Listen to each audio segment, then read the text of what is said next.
নেই। আমি রুবি সরকার আজকে এখানে উপস্থিত হয়েছি।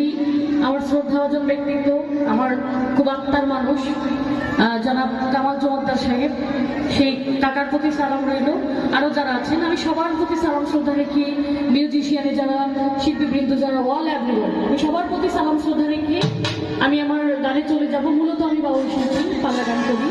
তো আমি আমার ভাব মতো গান করার ট্রাই করবো। ধন্যবাদ সবাইকে।